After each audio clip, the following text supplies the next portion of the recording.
Yes, alright, nkulamusizaako nnyo mukwano gwange najjo sinzo bango tuwuliriza webale kwekuumira ku mayingo gano aga UG Updates TV era ng'okola kyamaanyi nnyo. Kaakati nno information eva mu United Nation mu kitongole kya UN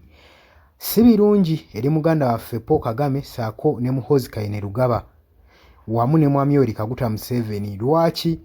Report efulumye ng'erabika bulungi nnyo ng'erambika nti abayeekera bano abali mu kutigomya eggwanga erya Democratic Republic of Congo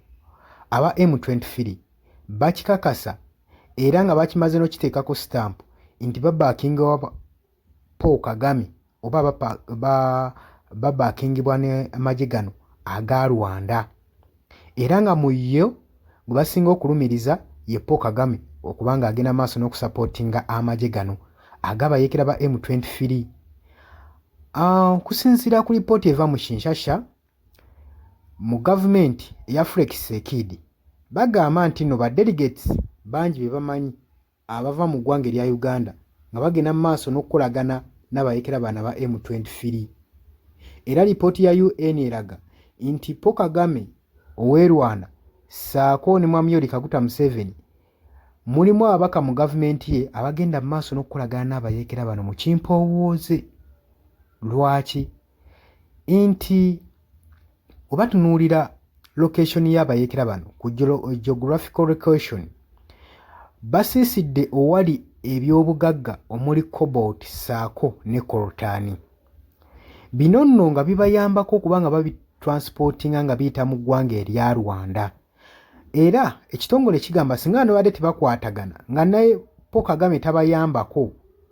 baandibadde tebalina busobozi transportinga bya bugagga bino bijja mu Democratic Republic of Congo nga biyita mu Rwanda nga balyoyisiza mu mawanga ag'ebunaayira. Kakati nno kino kikamu ku kabonero akalaga nti nno abayeekera bano ba M23 babaakingibwa eggwanga erya Rwanda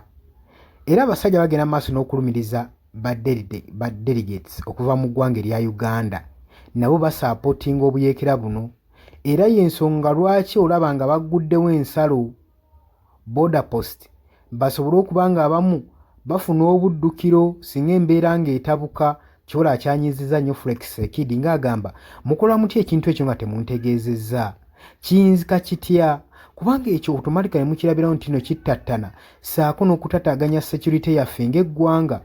singa tuba nga operation zonna zetugenda mu maaso n'okukola ate nga etumanyi wasibe mwe ne mugenda mu maaso ne muba nga muggulawo temulaba nti nno muba mutattaaganya pulaani zaffe ne operation zaffe ezigenda mu maaso. Jjukira Muhoozi Kainerugaba recently yavuddeyo n'agamba nti nno all border post zibeere nga ziri leasingibwa ziteebwe ziggulirwewo ziri openingibwe zisobole okubeera nga ziddamu okuoperatinga okusobola nga bakalinga trade ne commerce naye nga bagamba ye Felix Tshisekedi agasi kye kyadde mabega w'ekyo kino kyabadde kikolwa kya butali bwenkanya okuggulawo border post eziri wakati w'eggwanga erya Uganda ne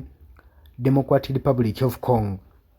Agamba nti nno kino kyadde kiwabuwi mwaganya bayeekera bano omuli aba ADF saako n'abayeekera ba M23 okufuna omwaganya ogutoloka. Jjukira nagambye gye buvuddeko America yayungula omuwanvu n'omumpi Omukolombiya n'emuyingiza mu Democratic Republic of Congo naddala eyo mu Northern Kivu basobole okubeera nga bafayita nga balwanyisa nga basuppressinga amagye g'abayeekera bano aba M23 okusinziira nti nno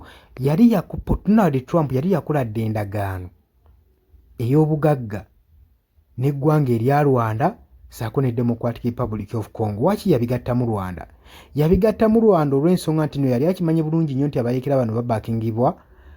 Paul Kagame w'e Rwanda. Kati singa akutula diiru ne gavumenti ya DRC tekijja kumala okuggyako nga n'e Rwanda ogigasseeko n'eba mmativu naye okusinziira ku Paul Kagame bye yayogera ng'ali mu ddwaliro tebyasanyusa ggwanga lya US era y'ensonga lwaki walaba nga bayungudde omuwanvu n'omumpi basobole okugenda mu maaso n'okuba nga balwanyisa omuyeekera wa M23 abeere ng'ava mu Democratic Republic of Congo. Jjukira ye yagamba nti nno alaba ng'obudde bumuyitako n'ebiseera ate nga ssente yazirwizinga dda yeetaaga investinga ba investors mu ggwanga erya DRC naye talina ng'eki akikolamu nga mukyalimu obuyeekera talina gasiteekamu ba investors begenda kufiira eyo ng'emmundu ekyatokota mu bitundu ebyabayeekera bye baasalako kati abadde alina okumakinga sure nti asooka n'agobamu abayeekera bano aba M23 asobole okuba nga ateekamu ba investors emirimu kisobole okugenda mu maaso n'okuba nga gikakkalizibwa mu ggwanga erya Democratic Republic of Congo. Agamba ekisibye ye Paul Kagame ow'e Rwanda ssaako ne Muhoozi Kainerugaba abagenda mu maaso n'okubaakinga ku bayeekera bano okusobola okulaba nga basiisirira mu ggwanga erya Democratic Republic of Congo. Lipooti okuva mu UN newankubadde eyogeddwawo ekyo wabula Paul Kagame ye agenda mu maaso n'okuba nga abyesamba gy'agamba nti nno eyo lipooti eryanikiriya teraga bumativu, mulimu ebirumira bingi nnyo kubanga ekinyusi n'ensonga lwaki instability ziri mu ggwanga erya Democratic Republic of Congo lipooti eno tebyogerako, ebisuula mugaluka. Agamba so nga ffenna tukimanyi bulungi nnyo baleke okuddaawo okuliisa ebijanjala empiso tuwayiza nti ffe abagenda mu maaso n'okubaakinga abayeekera bano ba M23 kyokka ng'ekinyusi ne kwe bava okuba nga baataakinga eggwanga lya Democratic Republic of Congo oba ensonga waki instability ezo mweziri UN ekimanyiiko naye tesobola biteeka mu mpapula kubyogerako wabula bagenda mu maaso n'okulumiriza ffe abali eno mu Rwanda nti ffe ababaakinga abayeekera bano ba M23. Weewaawo gavumenti ya Uganda yo tennavaayo kwogera ku nsonga eno wakubadde UN mu lipooti ebanokoddeyo nnyo ng'egenda mu maaso n'obbalumiriza nti be bamu kubalemesezza obuyeekera okuggwa mu Democratic Republic of Congo olw'ensonga nti nno balina ebyobugagga personal interest balinayo okugeza ng'otransportinga coltan ne cobalt mu ggwanga eryo bibyayambye nnyo naddala ba delegates abali mu gavumenti y'eggwanga Uganda. Uganda tennaba kuvaayo ng'eyogera okuggyako Muhoozi Kainerugaba gwe twalabye ng'avayo ku mukutu gwe gwa social media nga bulijjo ng'agamba naye agendera ku kya muganda we ekya uncle we Paul Kagame ku kyayogedde nti bo basibwako matu ga mbuzi kubaliisango tebanyina kye bamanyi kigenda mu maaso mu Democratic Republic of Congo n'ebyo bibasibwako tebagenda mu maaso n'okubaakinga abayeekera ba M23.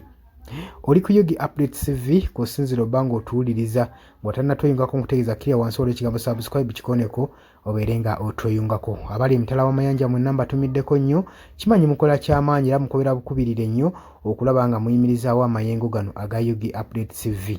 Kaakati ebyo nga bikyali awo jjukira wakyaliwo ne operations endala Muhoozi Kainerugaba zagenda mu maaso n'okukola mu Democratic Republic of Congo gamba nga operation Sujji kati yeemu eno okwerumizibwa nti ew'omwaganya oba oli awo amagye g'eggwanga eya Uganda okukolagana n'abayeekera bano aba M23 okusobola okulaba nga baliisa akakanja Felix Tshisekedi ne gavumenti ye era olwo ne basigala balusonze mu Chief of Defence Force ono wa Uganda ssaako ne Paul Kagame ow'e Rwanda. Oli ku Yugi Updates TV kubadde osinza obanga otuwuliriza tubaagala nnyo mweraba tujja kuba nga tukomawo.